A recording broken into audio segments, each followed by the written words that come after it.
Okay, today was kind of weird. So, going over here, we had a CISD right here, which you can see, right, like right here. I just put it over here to see it. Let me go like this.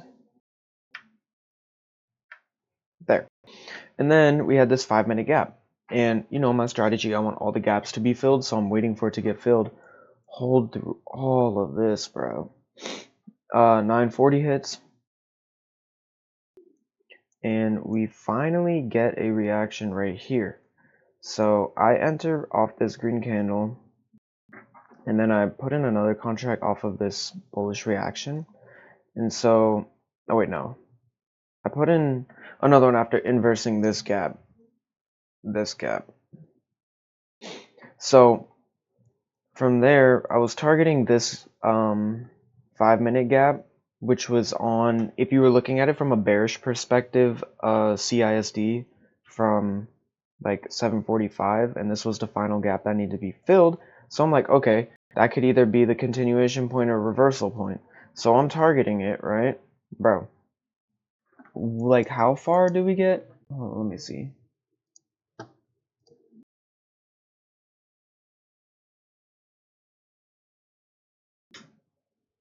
Not even 0.01%.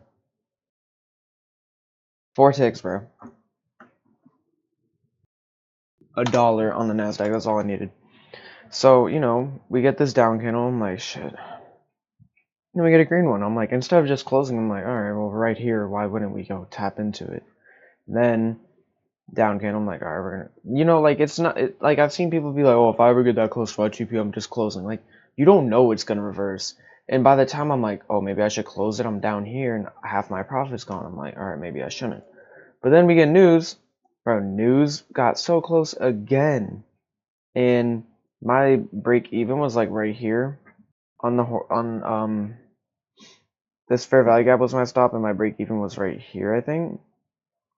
Yeah, this is where like my average fill came out to, because I remember news didn't take it out, and I'm like, holy shit, I got so lucky. We're about to push up. Then we only push up to here and come down.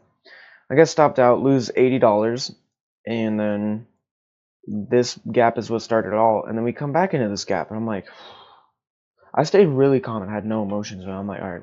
So obviously this gap holds a lot of power. So I enter with one, inverse this gap, enter with another, move my stop immediately, only risking I think like $100. And instead of targeting the gap, because I'm like, okay, maybe there's some sort of like thing I don't know about that I don't count, like maybe a rejection block. So I just targeted data highs. We boom, boom, boom, and then I was right about this gap. We get it, and we reverse. So now we're in this range. I locked my account. So now, tomorrow and the next day, I need to make, so we have 978.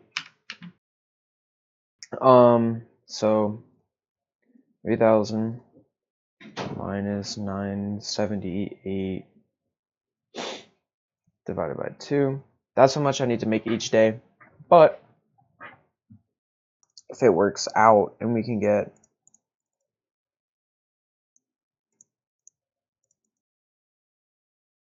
315 and then we get 522, but we'll see. But as you can see, ES was way bigger. Oh, and what gave me my bullish bias was on the, was it hourly? Yeah, hourly. We came into this imbalance and got a SMT in it. SMT in an imbalance is amazing on the high time frame, and an SMT CISD, that's enough for me. You feel me? And then we get all the fills and we enter off that, and kind of got screwed by news and Powell speaking, but if you're right and you're on the right side of it, everything's planned, so it will go in your favor.